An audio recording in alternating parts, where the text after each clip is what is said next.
Look guys, I finally bought myself a turning display and doesn't it look awesome? Only 4 months after I started, so by my standards that's pretty good. So today we're doing a mild custom on a Mercedes 350 SL made by Majorette in 1975. So as you can see, it's a Mercedes. It's yellow. That's a way too bright color for Mercedes. I really like my Mercedes a little bit, well, duller, because they are actually really fun cars, but I like them dull, so a little the underdog. It has an opening trunk.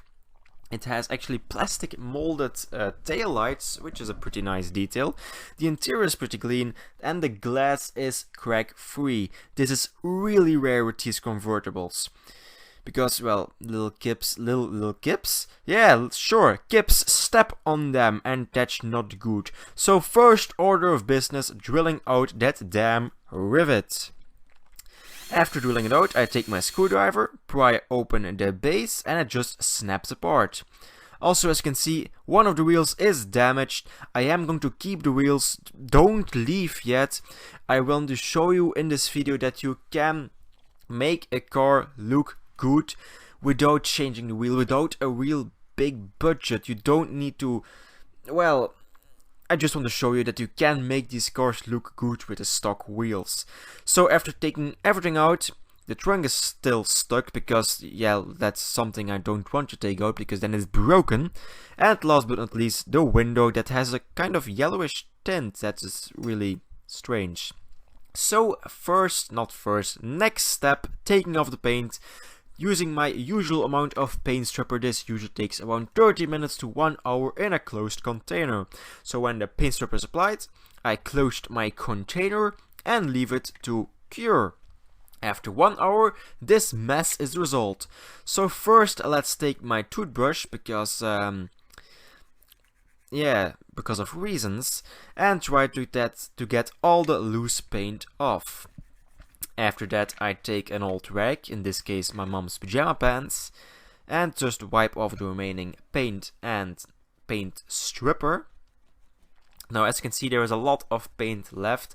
I could give it a second dose of paint stripper, but I decided to just use my Scotch-Brite to, well, sand off, I guess, the remaining of the paint. No, I didn't only invest in a turn display, I also invested in a dentist pick. This thing cost the full €1, so it was a bit of a stretch for me, but I managed to buy one. So this is a really handy tool to take off the paint between the the mold lines, the casting lines, and just the lines in the casting. So after about an hour, I ended up with this. So for primer, I'm using a fine surface primer by Tamiya in white. 3 coats in total, leaving between 30 to 45 minutes to dry between coats to get the best result and best coverage. Also, you can still see a little bit of yellow on the inside. Well, that will be covered by the interior, so it didn't really bother. Sorry. For color, I'm changing it up. I did like the yellow, but it wasn't really for me. So I decided to go with a Tamiya medium gray. And spoiler alert, I don't regret my choice. I really enjoyed how this model came out. So again, 3 coats in total, this being coat number 1. And this being coat number 3, because I like to skip coats. Well, not really record them, because then the video would get really boring. So also, as you can see, I forgot to paint the inside. Always paint the inside first, so you don't get overspray, but oh well. So 3 coats in total, leaving between 30 to 45 minutes to dry between coats.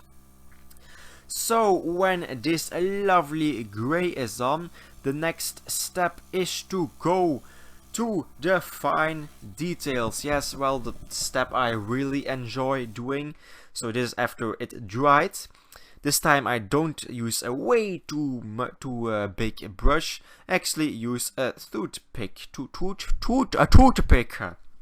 to paint in the logo in the front and the back and the door handles. Also, I got it in my head I really wanted to paint the license plate. You can't see it because it's just off camera, but well, it looked good. Now to the wheels.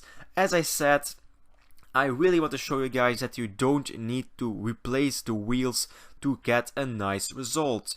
Some people just want budget, and this is a budget restoration.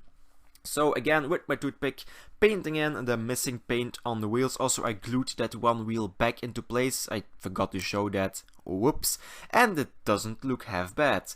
So for the reassembly, starting with the polished glass, I just used some regular cold polish and a cotton bud, and I just went to town. And it didn't turn out that bad, if I do say so myself. So sliding in the window on the one and only post. Next, I need to reattach the trunk lining and the rear lights. Just place it in, it isn't that hard. Just, Nick, place it in. Yeah, there we go. That's a good fellow. I really enjoy when Nick's... Oh, he dropped it. Like I said, I really enjoyed if my hands listen to what I'm actually saying. Next, the interior goes into place. And the last step, just take the base, slide in the rear piece and snap in the front. Just like that, we have a completed model. So let's activate my turning table again, go to the past, and let's a quick little reminder what it looks like before I started. Well, it was yellow like a banana. I like bananas, but not on my Matchbox cars. It's Majorette, dumb. And let's take a look at it after in, well, grey.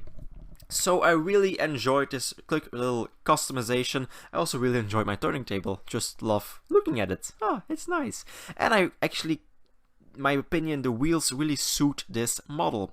So leave a like, subscribe, and I'll see you next time.